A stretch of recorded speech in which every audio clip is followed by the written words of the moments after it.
નાના બધા મિત્રોને ઓકે આજે આપણે આગળની લેક્ચરમાં આપણે સંતુલન ઉપર દબાણની અસર અને કોની અસર જોઈ પ્રક્રિયા નિપજની સાંદ્રતાની અસર જોઈ અને દબાણની અસર જોઈ ઓકે અહીં આપણે ટોપિકમાં સંતુલન ઉપર તાપમાનની અસર ચેક કરીશું ઓકે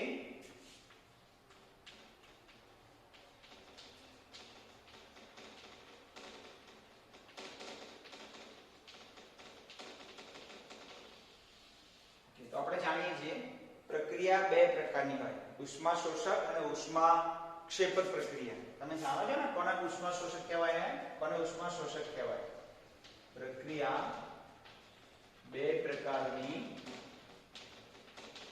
હોઈ શકે કયા બે પ્રકારની તો નંબર 1 કાં તો કે ઉષ્મા શોષક હોય અને નંબર 2 કાં તો કે ઉષ્મા આપણે ઉષ્મા શોષક ની વાત કરીએ ચલો પહેલા નંબર કોની વાત કરીએ આપણે સમજીએ ઉષ્મા શોષક ઓકે તો ઉષ્મા શોષક હોય અને બીજું તમને સમજાવી દઉં ધારો કે A અને B બે વચ્ચે પ્રક્રિયા થઈ અને C અને D બને છે અને આ દરમિયાન જો પ્રક્રિયા ઉષ્મા ક્ષેપક હોય ઓકે તો ઉષ્મા એમાંથી બહાર નીકળી જતી હોય તો એ ધારો કે 6 જૂલ જેટલી બહાર ફેંકી નાખી અને A અને B ભેગા થઈ અને C અને D બનાવે એ દરમિયાન 6 જૂલ જેટલી ઊર્જા કેવી ફેંકી ગઈ બહાર તો એ ઊર્જાનો ફેરફારને ડેલ્ટા H કહેવાય કહેવાય છે એન્થાલ્પીનો ફેરફાર પ્રક્રિયા દરમિયાન થતો એન્થાલ્પીનો ફેરફાર એ -6 જૂલ ગણાય આ માઈનસ શું બતાવે છે એ તમને કહું માઈનસ એ બતાવે છે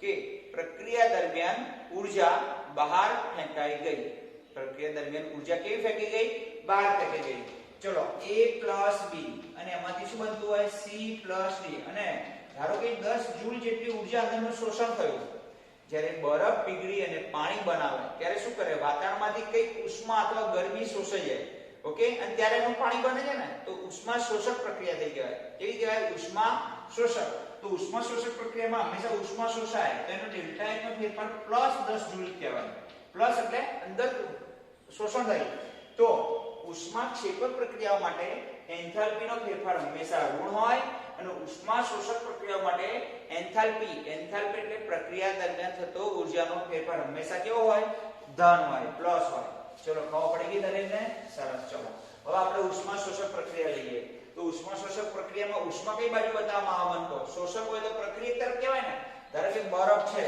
બરફે કેટલી ઉષ્મા મેળવી અને પછી શું બનાવ્યું પાણી બનાવ્યું चलो खबर पड़ी गई तो आ प्रक्रिया उष्मा शोषक थई तो उष्मा कई बाजू बतावવામાં આવે પ્રક્રિયાની જેમ વર્તે ને હાથવાના ચલો તો ઉષ્મા શોષક પ્રક્રિયા હોય એમાં જે ઉષ્મા છે ને એ પ્રક્રિયકની જેમ વર્તે પ્રક્રિયક તરફ બતાવવામાં આવે ને તો કે આ બે ભેગા થાય ત્યારે આ બને છે ને એ પ્રક્રિયક જ કહેવાય ને બરફ કેટલી ઉષ્મા મેળવે અને પછી પાણી બનાવે છે તો બરફ અને ઉષ્મા ભેગા થાય ત્યારે પાણી બને તો ઉષ્મા કેની જેમ વર્તે પ્રક્રિયકની જેમ વર્તે ખબર પડી કે ના ખબર પડી અને તેનો ડેલ્ટા H નો ફેરફાર કેવો હોય ડેલ્ટા H નો ફેરફાર હંમેશા ધન હોય ફેરફાર ધન હોય કે પ્રક્રિયા માટે ઉષ્મા શોષક પ્રક્રિયા માટે અને બીજું ઉષ્મા ક્ષેપક પ્રક્રિયા માટે ઉષ્મા ક્ષેપક પ્રક્રિયા માટે શું હોય બોલો ઉષ્મા ક્ષેપક હોય તો તમને બતાવો કે કોઈ A પદાર્થ છે એમાંથી B બને છે ત્યારે કેટલી ઉષ્મા કેવી ફેંકાય છે બહાર ફેંકાય તમને CaCO3 નું કહું CaCO3 સોલિડ ઓકે એનું કોઈ ઉદાહરણ આપતું પણ ઘણી એવી ઘટના છે કે બરફમાંથી પાણી બનવાનું ચલો પાણીમાંથી બરફ બનવાનું વિચારો ને તો એમાં શું થાય કેટલી ઉષ્મા બહાર ફેંકાઈ જાય ઓકે પાણીમાં કેટલી ઉષ્મા ગુમાવે ખ્યાલ આવી ગયો ને ગુમાવે એટલે કઈ બાજુ આવે ગુમાવે નિપજ બની ગઈ ને અને બરફ બનાવે ખબર પડી ગઈ તો પાણીમાંથી બરફ બનવું હોય ઉષ્મા શોષણ ઘટના છે તો ત્યાં ઉષ્મા કેવી વર્તે છે તો ઉષ્મા ક્ષેપક પ્રક્રિયા હોય એમાં ઉષ્મા નિપજની જેમ વર્તે તો છૂટી પડે છે ને એટલે નિપજની જેમ વર્તે અને તેનો ડેલ્ટા H નો ફેરફાર કેવો આવે ઋણ આવે ડેલ્ટા H નો ફેરફાર હંમેશા કેવો હોય ઋણ હોય ઓકે ખબર પડી ગઈ હવે આપણે જોઈએ એક ઘટના માટે જોઈએ ચલો ઉષ્મા ક્ષેપક પ્રક્રિયાનું ઉદાહરણ લઈએ કઈ પ્રક્રિયાનું ઉદાહરણ લઈએ ઉષ્મા શોષક લઈએ અથવા ઉષ્મા શોષક ચલો હવે કઈ ઘટનામાં તાપમાનના ફેરફારની અસર કઈ પ્રક્રિયા માટે ઉષ્મા શોષક પ્રક્રિયાના સંતુલન અચળાંક પર તાપમાનના ફેરફારની અસર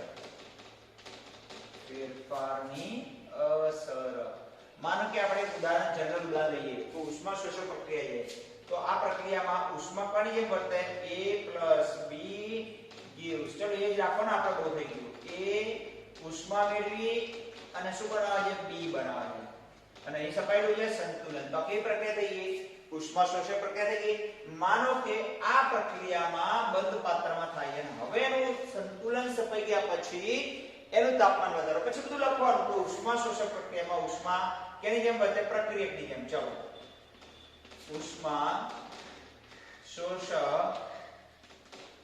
પ્રક્રિયામાં ઉષ્મા કોની જેમ વર્તે પ્રક્રિયકની જેમ વર્તે છે ચલો ખબર પડી કોની જેમ વર્તે પ્રક્રિયકની જેમ વર્તે હવે આવી પ્રક્રિયામાં જ્યારે સંતુલન સપાયું હોય હવે જો એક સ્ટેપ વધતો જો ત્યારે અહીં તાપમાન વધારો ચલો હવે શું કરીએ હવે તાપમાન વધારતા તાપમાનના ફેરફાર જે જોડી છે ને ઓકે તો ચલો હવે તાપમાન વધારો એટલે અંદરની ઉષ્મા વધે નીચેથી સંતુલન સપાઈ ગયા પછી હવે તાપમાન વધારો તો અંદરની ઉષ્મામાં શું થવાનો વધારો થવાનો તો ચલો ઉષ્મા વધે તો કોણ વધે પ્રક્રિયક જ વધે કહેવાય ને કોણ વધે પ્રક્રિયક વધે કારણ કે ઉષ્મા કોની જેમ વર્તે છે પ્રક્રિયક તરફ હોય છે હવે પ્રક્રિયક વધે એટલે આપોઆપ કઈ દિશામાં જાય તમને ખબર છે આગળ આપણે જોઈ ગયા કે જો પ્રક્રિયકની બેમાંથી કોઈ એક પ્રક્રિયકની સાંદ્રતા વધારવામાં આવે તાપમાન વધારે તો ઉષ્મા વધે એટલે પ્રક્રિયક વધે કહેવાય અને પ્રક્રિયક વધે એટલે કઈ દિશામાં જાય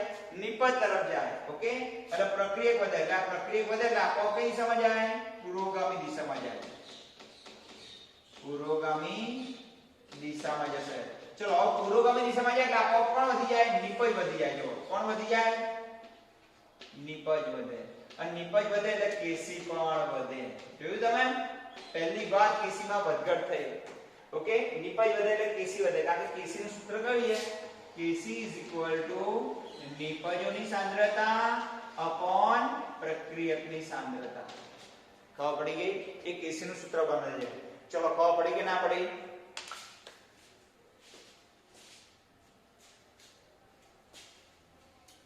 જો ફરીવાર સમજાવું a એક કેટલીક ઉષ્મા મેળવી અને b બનાવે છે અને હવે અહીં સપાઈ ગયું સંતુલન અહીં ઉષ્મા કઈ બાજુ છે પ્રક્રિયકની બાજુ તો જો ઉષ્મા શોષક પ્રક્રિયામાં ઉષ્મા કોની જેમ વર્તે પ્રક્રિયકની જેમ વર્તે હવે અહીં સપાઈ ગયું છે સંતુલન સપાઈ ગયા પછી અંદર શું વધારો એનું અંદર તાપમાન વધારો ચલો તાપમાન વધારતા શું વધે ઉષ્મા વધે એટલે શું વધ્યું કહેવાય પ્રક્રિયક વધે અને જે વધે એને ઘટે અને પ્રક્રિયક વધે એટલે કઈ દિશામાં જાય પુરોગામી દિશામાં જાય એટલે આપોઆપ કોની સાંદ્રતા વધી જાય નિપજ અને નિપજ વધે એટલે શું વધે કેસી પણ વધે કારણ કે કેસી = ઉપર નિપજો અને નીચે પ્રક્રિયકો આવે છે તો નિપજોની સાંદ્રતા વધે તેમ કેસી વધે ઓકે તો પ્રક્રિયા બે પ્રકારની હોય ઉષ્મા શોષક અને ઉષ્મા ક્ષેપક ઉષ્મા શોષક પ્રક્રિયા કોને કહેવાય જો પ્રક્રિયા દરમિયાન ઉષ્મા શોષાતી હોય તો ઉષ્મા શોષક કહેવાય ઉષ્મા શોષકમાં પ્રક્રિયકની જેમ વર્તે ઓકે અને ડેલ્ટા નો ફેરફાર કેવો હોય ધન હોય જો ડેલ્ટા H નો ફેરફાર ધન હોય તો પ્રક્રિયા હંમેશા ઉષ્મા શોષક હોય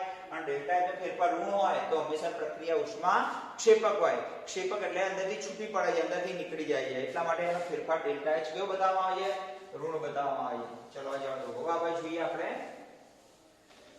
બીજી અસર જોઈએ પછી એક ઉદાહરણ જોઈ લઈએ ખ્યાલ આવી જશે તમને ચલો ઉષ્મા ઓય તાપમાનમાં શું કર્યું આપણે જો તાપમાનના ફેરફાર તાપમાનમાં વધારો કર્યો ઓકે શું કર્યું તાપમાન વધારતા હવે અહીંયા ધારો કે આ જ પ્રક્રિયામાં તાપમાન ઘટાડતા કરીએ શું કરીએ આ ઉદાહરણ લઈએ ચલો આ કઈ પ્રક્રિયા છે ઉષ્મા શોષક પ્રક્રિયા ચલો તાપમાન ઘટાડતા ચલો તાપમાન ઘટાડો તો શું ઘટી જાય ઉષ્મા ઘટી જાય ચલો તો ઉષ્મા ઘટે એટલે કોણ ઘટ્યું પ્રક્રિયક ઘટે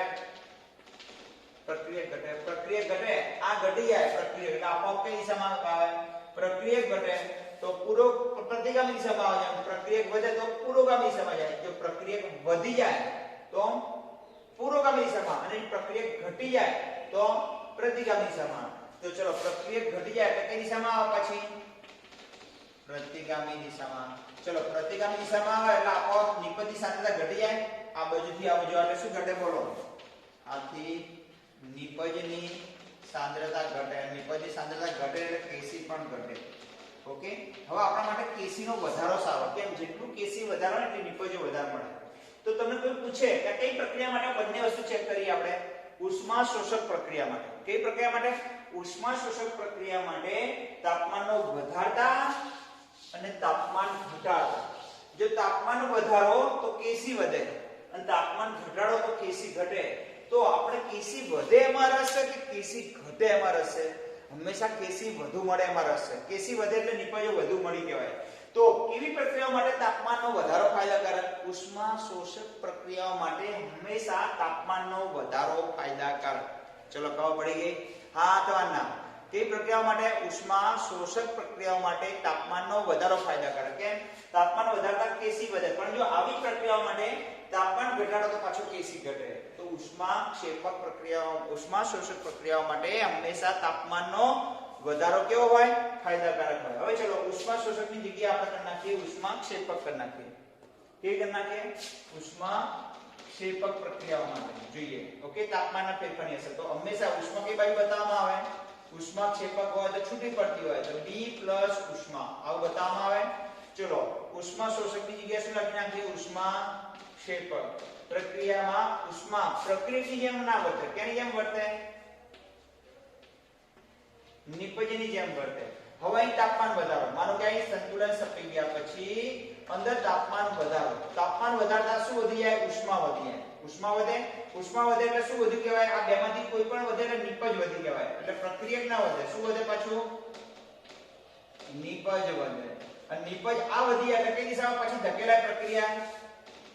પુરોગામી જગ્યાએ પ્રતિગામી દિશામાં ધકેલાય.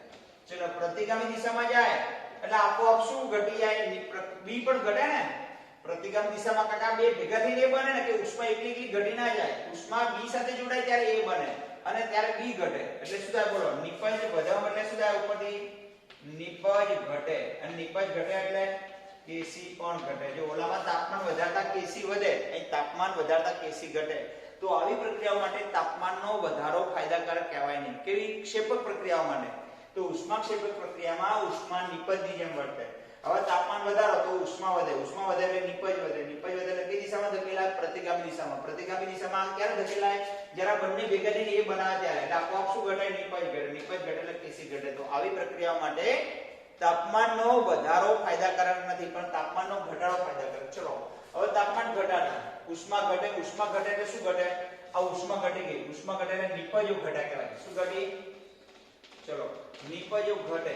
ચલો નિપજો ઘટે એટલે કઈ દિશામાં? આગળ આપણે શીખી ગયા ને કઈ દિશામાં ધકેલાય? પ્રતિગામી દિશામાં. જગ્યાએ પુરોગામી દિશામાં પ્રક્રિયા થાય.